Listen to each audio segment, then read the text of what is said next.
You are listening to The Tatiana Show. This show may contain adult content, language, and humor and is intended for mature audiences. If that's not you, please stop listening. Nothing you hear on The Tatiana Show is intended as financial advice, legal advice, or really anything other than entertainment. Take everything you hear with a grain of salt.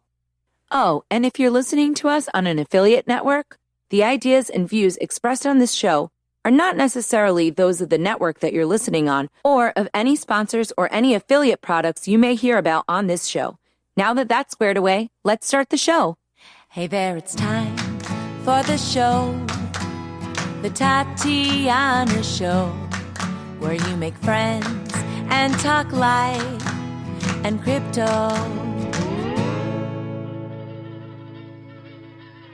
This episode of The Tatiana Show is brought to you by Vaultoro. Vaultoro is a gold hedging solution for the crypto community. One of the challenges of investing in cryptocurrencies is dealing with volatility. Keeping a diversified portfolio is a key to healthy returns. I keep about 10% of my crypto assets in gold using Vaultoro. Vaultoro allows me to open a gold wallet in seconds where I can easily trade with cryptos and gold. What I like about using Vaultoro instead of Tether is that the gold in my Vaultoro wallet is insured, audited, vaulted in Switzerland, and unlike fiat money, gold has increased in value for the last 20 years. Visit vaultoro.gold/Tatiana today and get zero trading fees for the first 3 months. That is vault, like a gold vault, and oro, which is Spanish for gold. Vaultoro, ole! Hello, everybody, and welcome to the Tatiana Show. I'm excited to have a special guest with us today, and we're doing a Vaultoro-themed show. So Vaultoro has been sponsoring the Tatiana Show, but they've also been leading the way with some guest ideas and some themes that we're doing sort of around classical economics and stuff like that, the love of gold.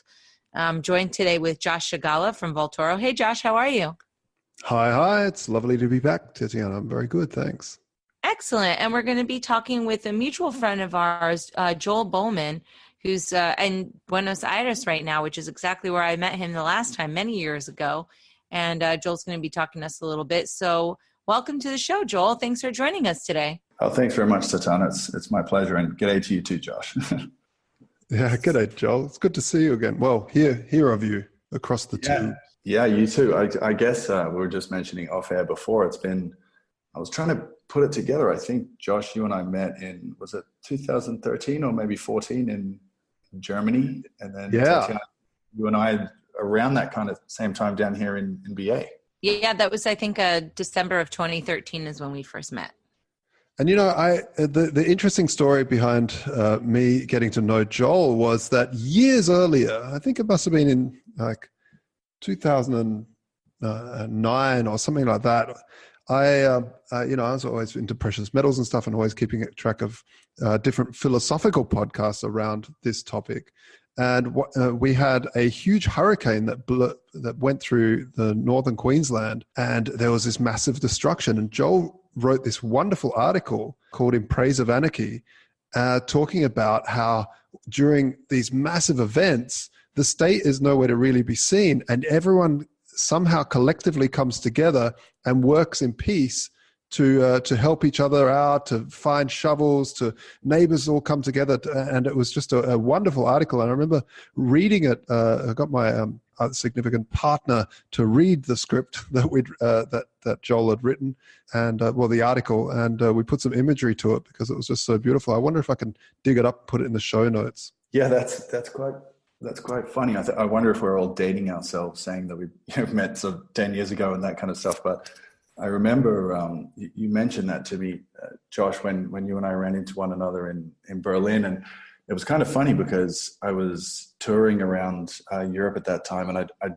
taken my mother abroad, if you remember, she had an idea that she wanted to see some of Central Europe, and we were in Berlin. And I remember saying to her, I'm going to go and see this fellow, Josh. We're going to go and have a coffee. And we met up through some work that I do. And I'm not sure that she really kind of knew what I was doing at the time. She had this vague idea that I was writing some articles for, that they just kind of disappeared into the internet hole. And so to actually, meet somebody that was, on the same wavelength, and you and I were talking about a lot of the same stuff philosophically, I think, it's one of those where the rubber meets the road moments. We're like, oh yeah, this stuff actually, goes out to real people, and these ideas actually have ripple effects in in society. So that was kind of a cool moment, I remember. Yeah. So, Joel, for people that are not familiar with you, I know that you've been doing a lot of different kinds of stuff over the years, but maybe you could give us a brief bio. Oh, gee, yeah, sure. I guess I kind of got into, what would you say, kind of contrarian economics, certainly by mainstream standards. Around 2005, 2006, I was living in Baltimore at the time, and I just kind of by coincidence and random introductions, I got caught up with the Agora publishing group, who I suspect many of your listeners will be familiar with. The Daily Reckoning, Bill Bonner and Addison Wiggin, a bunch of other people kind of came out of that idea nest or network of thinkers and writers.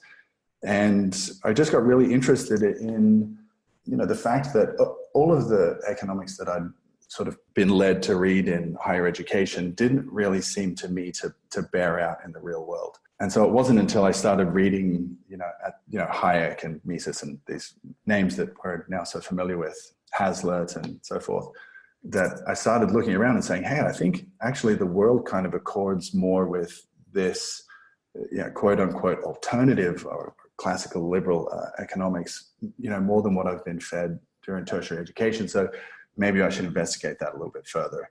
And of course, gold is, kind of a cornerstone, one of the cornerstones of that school of thought. So one of the first things that I did was, rather than sort of bury myself in books, I thought, maybe I should go out and learn about gold. I should go and learn about the gold markets and actual physical trading. So I moved with my partner, who's now my wife, Anya. Anya and I moved out to the city of gold, Dubai in the Middle East. And I just kind of hung out in the gold souks out there. And I moonlighted as a journalist for one of the local news publications there. I was still writing for the Daily Reckoning back in the US. So I was handling a couple of jobs, but all of my spare time I just spent down at the gold souk, watching these men who had been, trading this ancient precious metal for so many generations and watching markets in real time. In that moment, this was, I think, 2006, I want to say, maybe 2007. That was a moment where, gold was pretty scorned. I mean, it had a run up through 2005, 6, 7, but people were talking up the housing market, and this was before, of course, the 2008 economic crisis. So it was a really exciting time to be watching the markets. There was a lot of talks of quote unquote bubbles, which I hate that word.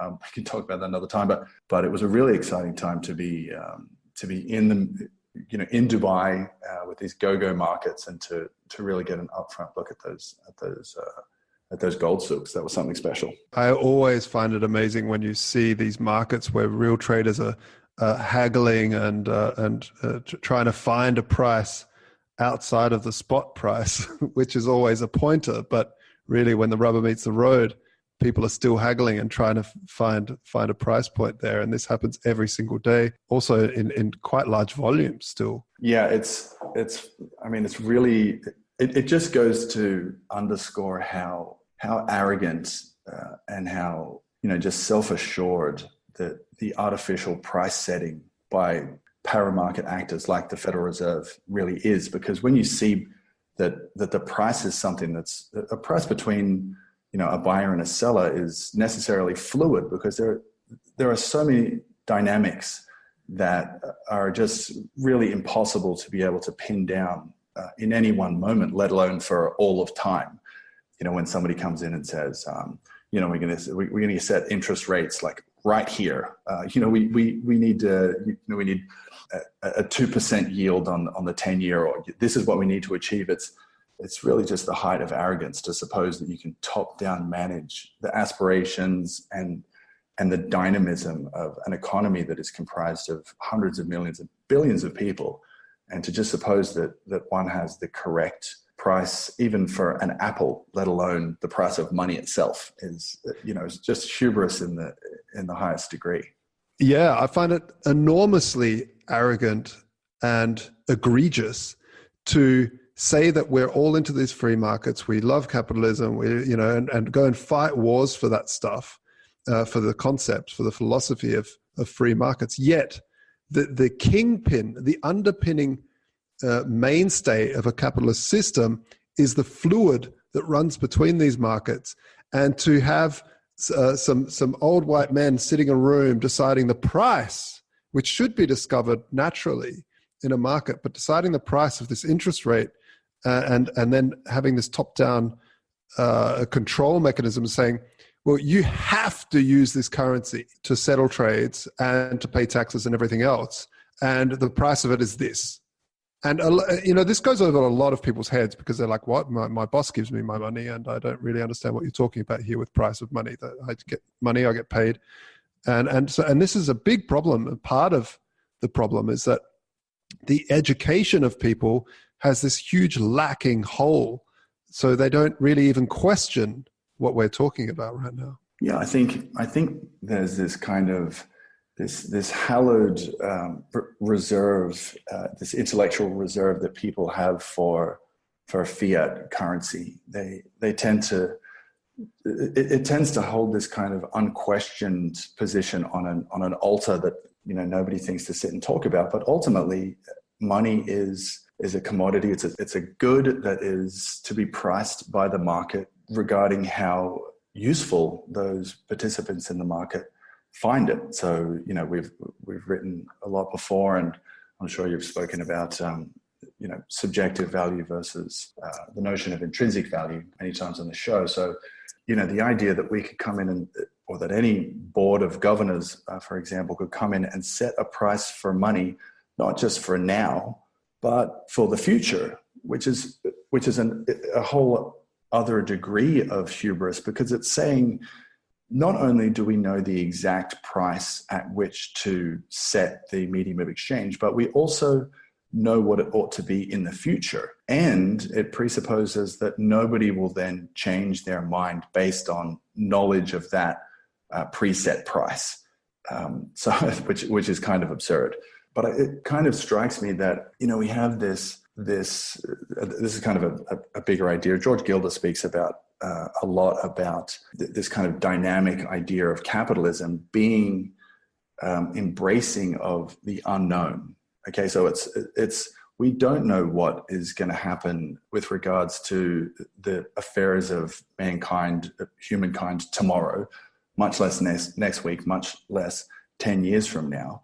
So we have to be willing to stand back in some humility and say, we need to unleash the forces of the market in order to cater to the future demands that arise from the spontaneous order and the voluntary interactions of people within of consenting people within that space. So it really invites us to unshackle ourselves and to entrust to entrepreneurs and businessmen and value creators to trust them to respond to the market indicators like price, like profit signals, like all these the things that Federal Reserve governors are permanently and by design deaf to.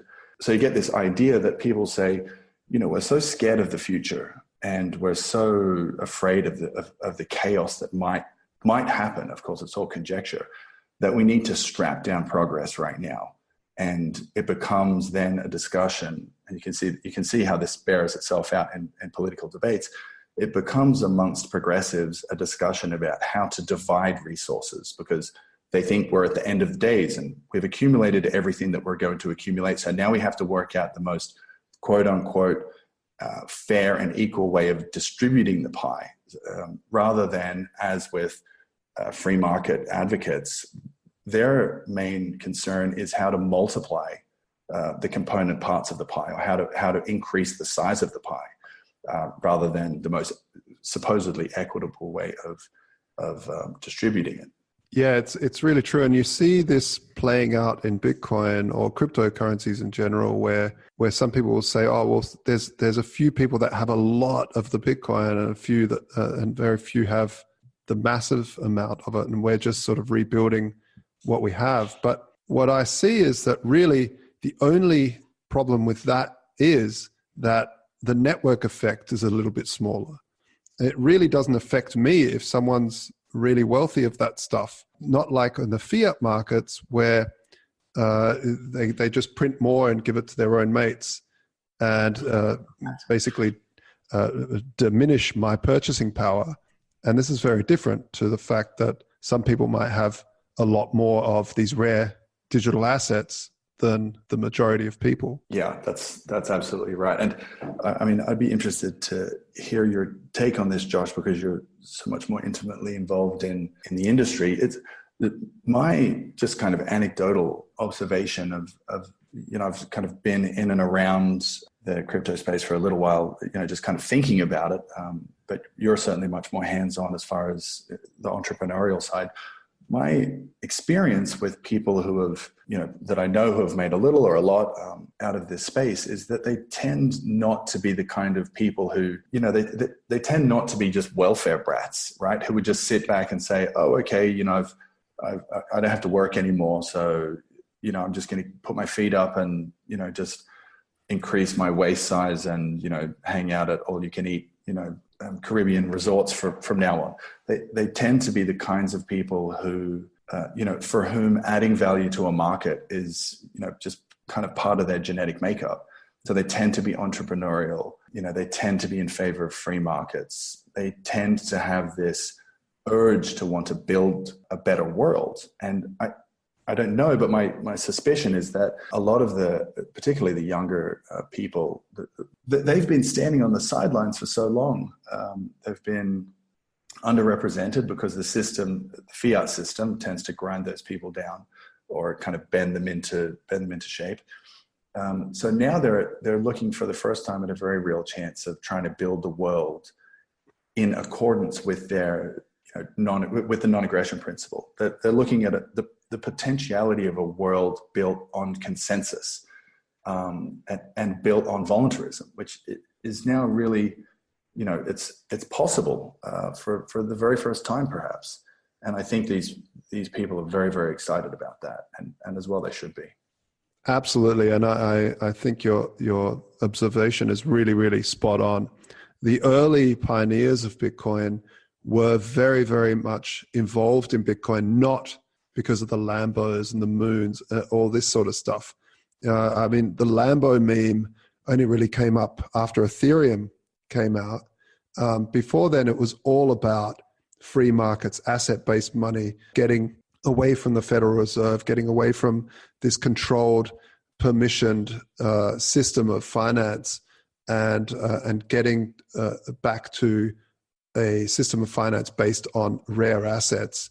And so I was always very, very interested in, and I remember thinking, wow, there's going to be a lot of extremely rich anarchists who, when I say anarchists, it's a bit of a loaded term for a lot of people, Right. a lot of people. But what I meant by that are voluntarists, people that feel like they can build a better society philosophically through free markets.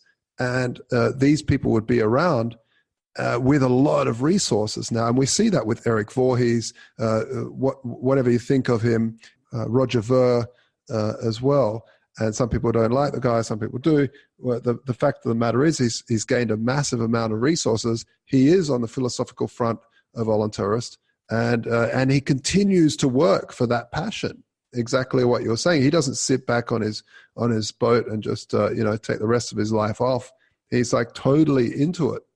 And same with Eric Voorhees. He's just working, building great companies in this space and continuing to inspire other people. And so you're spot on. These people aren't in it for, of course, the Lambos are great. No one's going to complain, but it's not the main reason. Yeah, that's nobody's going to complain over a Lambo. I like that line. It would be quite an irrational fear to have, I see some of the old guard, particularly those who haven't quite worked out that Bitcoin and gold are probably on the same team. At least if the enemy of your enemy is my friend kind of idea.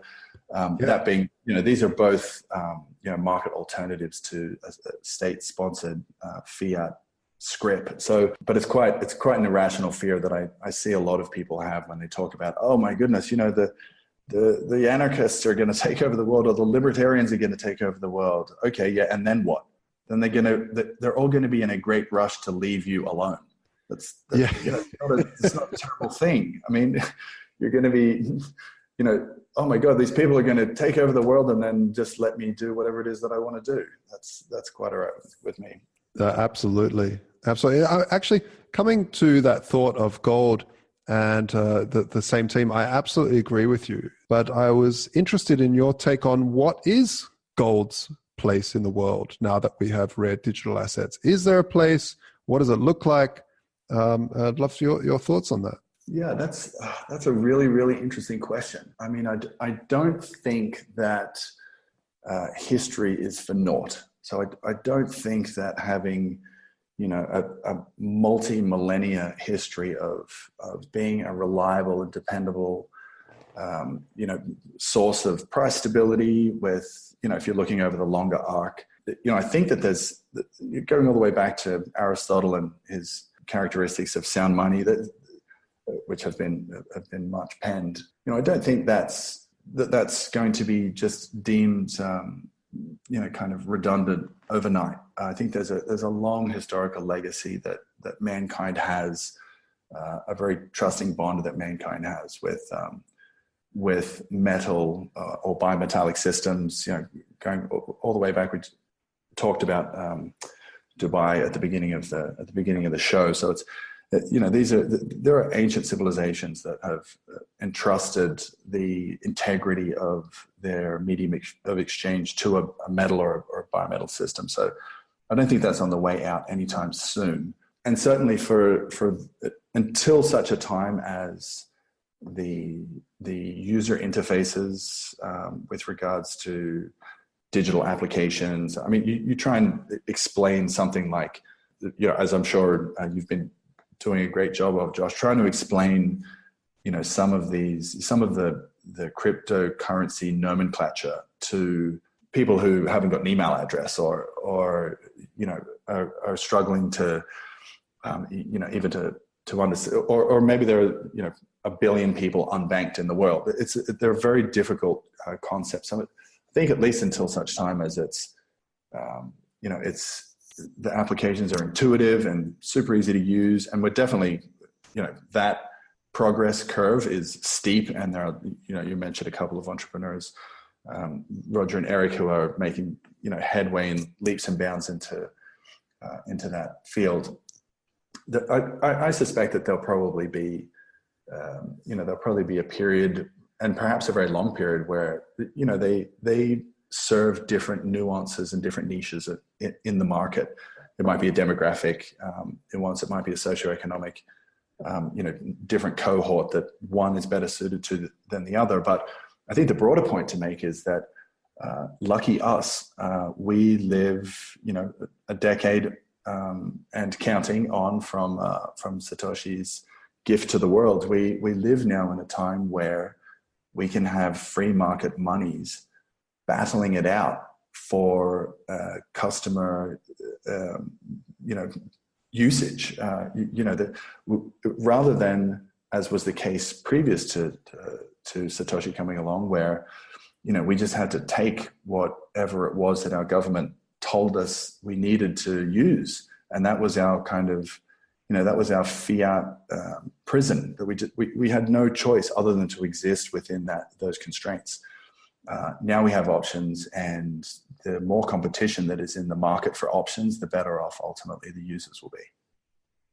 Yeah, I couldn't agree more. It's a space where I think the technocrats really, a lot of the crypto people, they're like, oh, gold is dead, Bitcoin is the future. And in one way, I tend to agree. Absolutely. But a lot of people forget that we are the technocrats. These people that are currently using Bitcoin, we are very, very well versed in the technology. There's a steep learning curve, and there are a lot of people that don't understand even how to use Facebook. But the thing is, they understand gold. They understand that this has value. all around the world, independently of the country. And this isn't going away anytime soon. Gold can be very beautifully stored. We have an amazing standards in auditing and insurance and all these other things, and gives people these choice. And the thing is, we still go to cinemas, and we have these amazing 4K TVs now that we can have at home, but we still go to the cinema. And I think this is part of the story, is that, look, just because there is one thing that is just as good for some people, it doesn't mean it's just as good for everybody.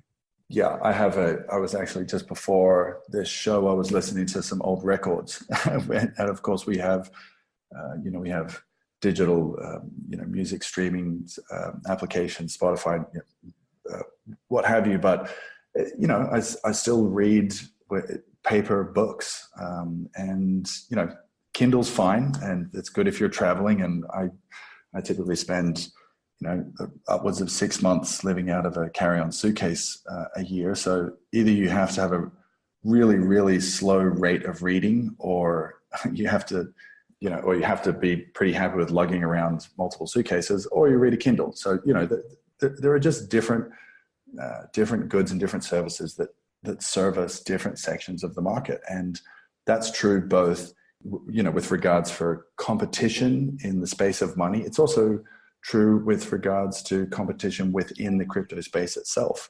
I remember having a discussion a little while ago with I guess you would say crypto skeptic, and he was trying to make the point that the increase in the number of cryptos that were available was evidence of inflation, and that's a very common. It's a very common misconception. People say, oh, well, look, if I can just create my own crypto, then doesn't that mean they're ultimately inflationary? That's another one of those very easy mistakes to make, I think, for people who are just starting to dip their toes in the space. Of course, your listeners will know that, just because, let's say, the Zimbabwean government prints up some more currency units in Zimbabwe, that says nothing about the inflation or deflation that's occurring in Japanese yen or the US dollar.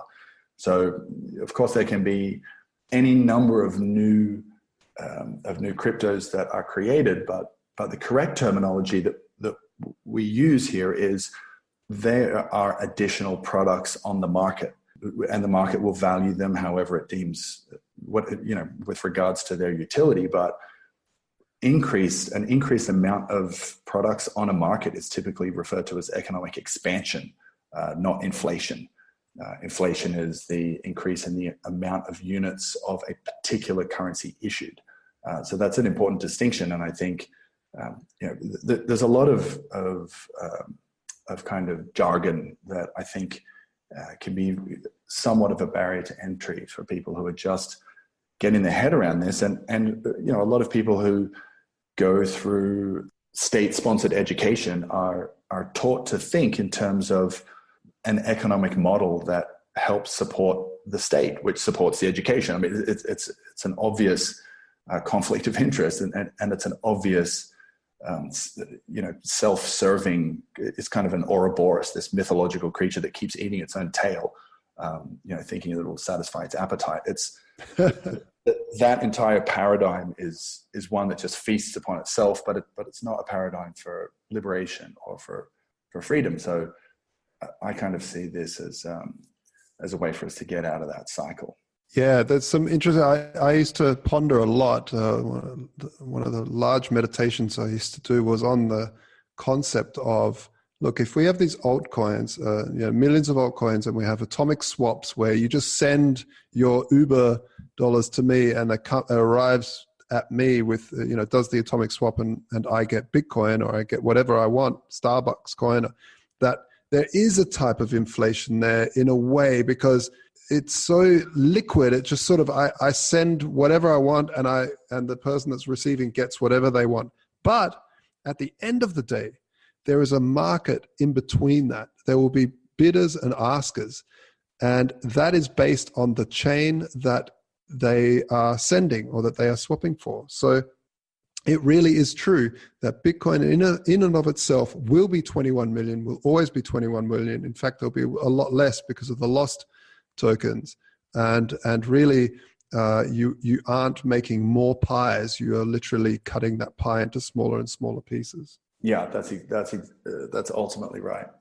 And so the underlying asset is always going to be limited in supply, which means, of course, the more and more times demand plugs into that finite supply, then we all know which way you would expect the value to go there. So yeah, this is a hugely exciting time to be even just talking about this space. And I was thinking before this call, when I met you, Josh, in Berlin, and Tatiana in down here, it was actually for the first Latin American Bitcoin conference. I want to say this was 2013, but someone will correct me there if I'm wrong. And I remember both Eric and Roger, who we've spoken about, were in attendance.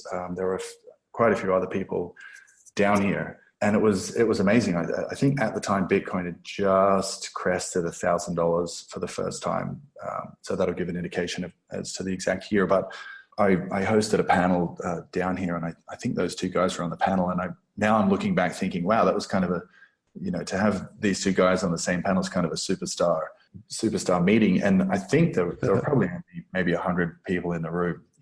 I don't even think we could fill the conference hall down there, but even at the time, there was a real buzz of excitement among young entrepreneurs. I remember speaking with this young Chilean fellow who'd come over especially for the conference, and he was telling me he was all excited about this app that he wanted to start that had something to do with, it was a health app, and if you would put these, place these shavings of a Bitcoin, these fractions of a Bitcoin, these tokens around your running circuit around your city, and you could run around and collect these tokens, and you would sign up, and it was and it would commit you for 30 days, and you'd put some money in the pot, and if you did your workouts every day, then you got to reclaim all your money, and if you didn't, it would go into the company. It was a really great idea, and I'm not sure whatever happened to that, but just to see this young fellow who was so excited about the possibilities that this new idea was unleashing for him was really energizing, because we just, it's impossible for us to imagine how many people like him are around the world who have an idea. Here's how I can economize this industry. Here's how I can make this more efficient. Here's how I can add value here, in ways that, just the two or three of us speaking, we could never possibly imagine. We haven't gone through their experiences, and we don't have necessarily their goals or backgrounds or whatever. So it's really a kind of a key to unlocking all this latent potentiality that's been stifled under the manacles of fiat currency for way too long. Yeah, it's been really locked down. The whole concept of the internet is the sharing of information and the sharing of money. And information we've got down pat. We're extraordinarily good at it. But money, it's just ridiculous. We've stuffed this 1950s credit card technology into this thing called the internet. It's totally unsafe to use. It gets stolen all the time. It's just a ridiculous system with no security at all. And it's permissioned. So someone can't make this type of running app. Similar to the running app, someone made an alarm clock where every time you hit snooze, it sent some of your money to some charity. You loaded it up. That's a great one. So, all these crazy, wacky ideas are able to flourish now because people have permissionless systems to be able to work with, and that's just glorious. I wanted to turn it a little bit now towards Libra and what Facebook is doing. I found a video of myself giving it on YouTube, talking about the fact that I think Facebook will create its own currency, and that was 8 years ago, and now it's happening. And I think it's people will hate me for this, but I think it's a fantastic thing. I think it's just glorious because it is another competitor in the free market of choice. And whether you like them or hate them, and I certainly probably won't be using their Libra coin, I love the fact that it's happening. And I'd love to get your take on Libra. Yeah, that's Well, you're going to have much more insight into this than I will. I actually just heard from a fellow only a few weeks ago who was telling me all about Libra, and he was all sort of hot in the box for it and telling me about its upsides.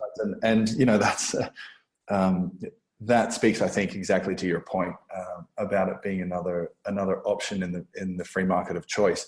I don't go on Facebook. I barely know how to sort of navigate around Google as it is. Yeah. So again, I probably won't be using it, but look, it's essentially this, while money, it seems like such a confusing topic. It's really in one way, just a representation, a way to represent ideas and energies and undertakings that we as a species, credit with some value. And so it's the way that we vote, for example. We don't need to have political polls to signify which, our preferences for things. We vote every time we go, to McDonald's instead of going to the healthy food outlet, or to the picture theater instead of buying a 4K television, or whatever it happens to be. Human behavior is expressed through the value given to the decisions that we make. And, this will be just another one of those expressions. Either people will pile into Facebook coin, Libra, or they will, it could go some way to serve as a, just heightening the awareness of cryptocurrencies in general. I imagine that there are still a lot of people out there who, maybe their only contact with Bitcoin has been somebody writing a bubble article, or Bitcoin is just digital fiat, or some other nonsense. Maybe they've only been pounded with negative energy from the crypto space, so maybe they don't know anything about it. Maybe this is a new way to reach a whole new audience and introduce them to the world of crypto. And maybe that's kind of, maybe Libra could be a gateway drug for real sort of decentralized coins, which could be nice. Well, what's nice about it is that the Libra people can take the battle up with the government. First of all, I'm always skeptical that, Libra, because it's in bed with so many large corporations that are in turn in bed with government, that they will be too aligned. But it seems like the government is seeing this as a threat, which is good. And, Facebook's got the budget to make the big fight. So I think that can help, distract the government to a certain extent and let the regulation kind of shake out, but not necessarily on Bitcoin's dime. Because, there is no CEO of Bitcoin. So there's a disadvantage and an advantage in that, right? So I don't know. We could let the Libra people have the brunt of the war while we're in the background. It could be positive. I got to say that I feel that Libra is really, really showing the devil what it is, because now you see these senators stepping up and absolutely 100% looking the camera down the barrel and saying that this is taking away the power and homogeneity of the US state to control its, whatever it is, and constantly talking about how they are going to lose control of a lot of power.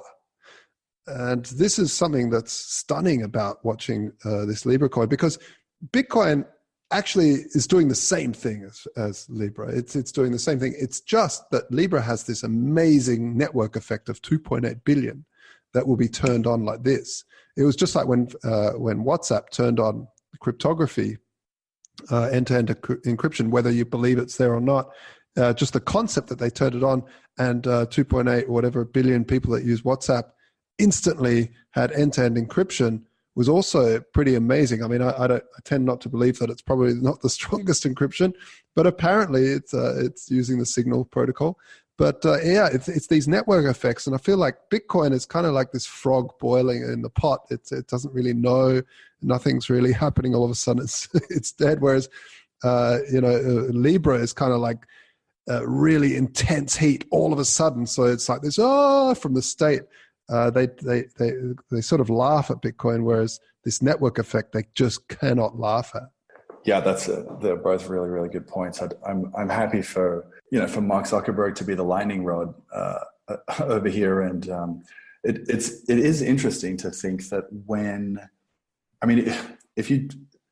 it's interesting to think that when a senator looks down the barrel of a news camera and says, we risk losing control here, that the message that the average citizen gets is, oh my goodness, my government is losing control. What a terrible thing. When, I think everyone on this call would think, oh, fantastic. The government's losing control. What a wonderful thing. It means it's being turned over to the market to the extent that it loses control. Fantastic. But it's interesting that when you have a look at other heads of state around the world looking at the camera saying, oh my goodness, we're losing control, it means that the government is going to topple and that there's going to be, we all look at those, foreign despots, with their military fatigues and their, revolutionary beards, and, people cheer when those governments lose control. And yet when it's your own government, people, they become a little edgy all of a sudden. Yeah, that's so true. And you've got to think, what are they losing control of? What is it that they're losing control of? I mean, a true free market shouldn't really have controls. It should have maybe rules, depending on what you believe. Maybe you believe that there's certain markets which have rules and you can voluntarily choose to follow those rules or go to somewhere else if they don't have those certain rules. But at the end of the day, what are they afraid of losing? I think, when it comes down to the educated class that understand, especially Austrian economics or Mises or Rothbarian, is that they are losing control of the price of their own currency and hiding the real price of it under a veil of fake controlled price. Yeah, that's exactly right. And then, of course, you lose control of the power of a money to which you confine your people. You quickly lose control of those people. That's what we're ultimately talking about. We're ultimately talking about the state being a captor and having control of its citizenry, where you can go, with whom you can do business, under what conditions, where you can bank, where you can store your wealth, how much of it needs to be confiscated in any given time. There are 1,000,001 ways in which our movements can be controlled economically, and once I think the state loses control of that, then it becomes, the king is quickly seen to have no clothes on, and then people look around, they start saying, hey, maybe we could start solving all these problems that the state told us it was here to solve. Maybe we can start solving them ourselves, and maybe we can actually do a far better job of it than we were suffering under compulsory rule earlier. Yeah, absolutely, and we're seeing it all around the world, and that's the glorious thing as well, is that this is not just happening in one country. It's happening all around the world, where people now have the choice to choose the money or the currency that they like, and that they feel will hold the value that they've saved up through their hard work, through using their hands or their mind, or their capital.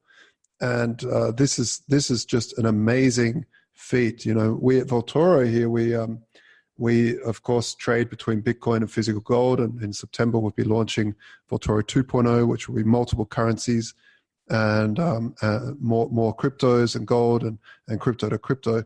And what's great about that is I've had so many emails from different communities. One of them is the Dash community. They've been like, man, in South America, the Dash is getting rather large. And there's a lot of stores that are like, we can't really take Dash because it's too volatile. So, but we want to receive it and then store it in gold, and then be able to trade that back for Dash when we want to go further down the supply chain. And this is just for me, so beautiful to see. It's so wonderful to see that, of course, this is what we offer the industry by allowing people to trade in and out of allocated gold.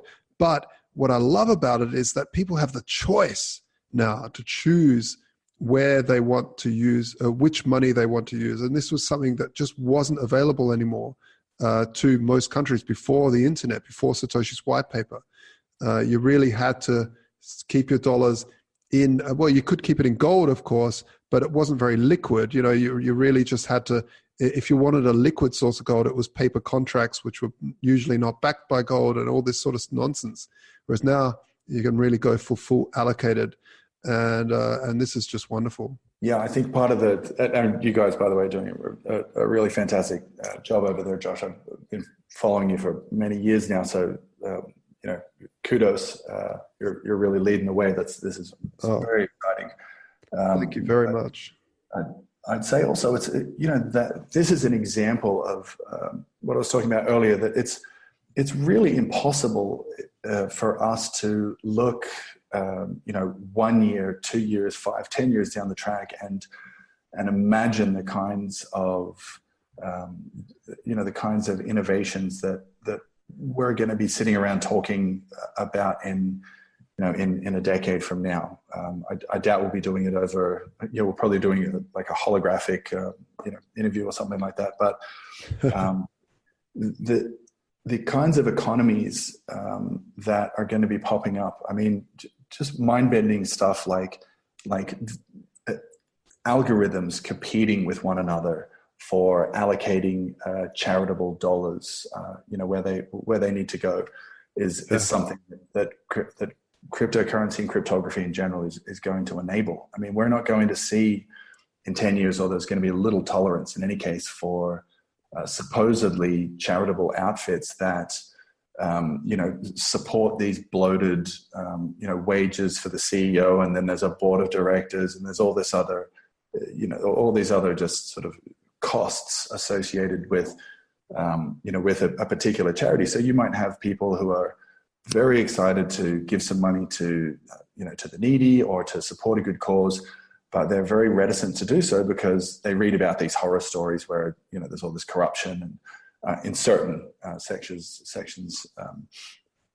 of the charitable enterprises, and so they're kind of loath to make those donations. But when you have properly secured, cryptographically secured allocations, and when you tie them to transparent algorithms where people can measure, you imagine charity A says, hey, we can show you exactly how 92.5% of the funds allocated to us went directly into the hands of people that we are advertising to support.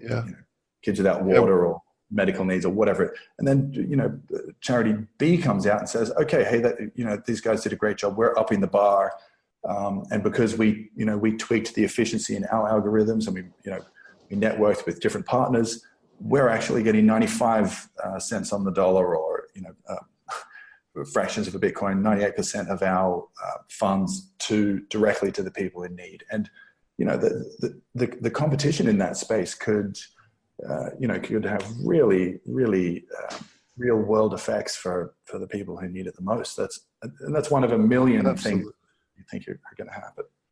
Yeah, absolutely. And Connie Calippi is doing great work with BitGive in that side of things, and in the charity side of stuff. We've had her on the show a few times. Amazing work. And I think also, when you're talking about new concepts that are coming out, there's all sorts of great stuff. And people keep talking about UBI because robots are taking all the jobs. But there's also people talking about, because UBI for me is extremely scary.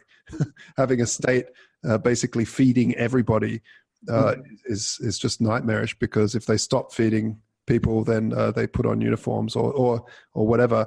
It's nightmarish. But maybe a blockchain that feeds that gives people a certain amount of currency that it's generated from a chain which has no actual control over anyone's lives could be useful. I mean, there's so many crazy economical experiments that could happen without violence, without force. They're totally voluntary. And I totally agree with you that it's an absolutely exciting time to be alive. Yeah, and the best part about what you just outlined, and the best part about any of these ideas is that, you know, you float the idea out to the market, and if it doesn't garner any support, then, you know, there's no appetite for it. Okay, so that's a perfect signal that what you're doing, you know, that the market hasn't deemed that it has value enough in order to support. And so, okay, go back to the drawing board, you try something else. But that's the way voluntary interactions should work. You make a proposal politely, you make a well thought out, you stake out a position, and you try and convince somebody, hey, I think that this could help you achieve whatever it is you want to achieve, you know, lose weight, read more, live to be 150, grow wealthy, whatever it is. And if you can't genuinely and honestly convince somebody, then, you know, they ought to have the right to say, hey, that sounds like an interesting idea, but it's not for me today. Thanks very much. And leave. I mean, why is that so difficult? You know, and that's what all of these, all of these new inventions and advancements, that's the kind of ethical approach that they take.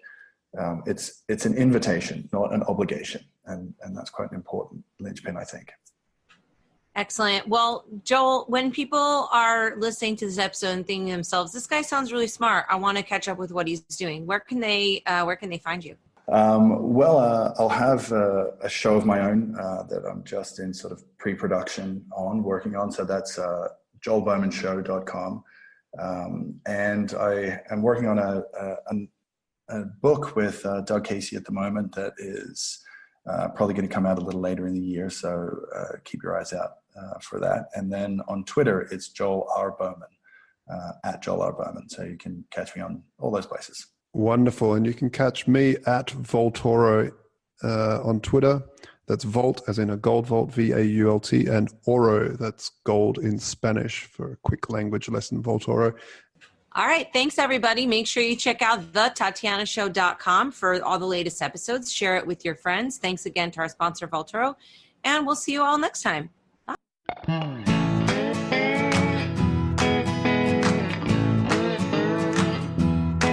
Hey there, it's time for the show, the Tatiana Show, where you make friends and talk life and crypto.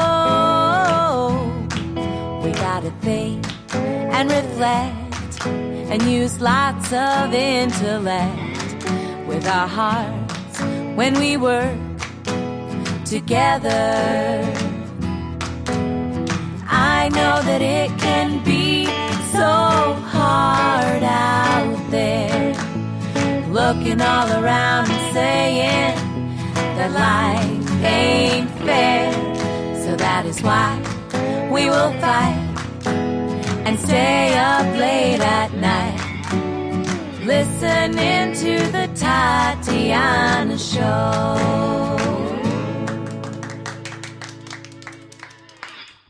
What's the point of all this technology without a little love in our lives?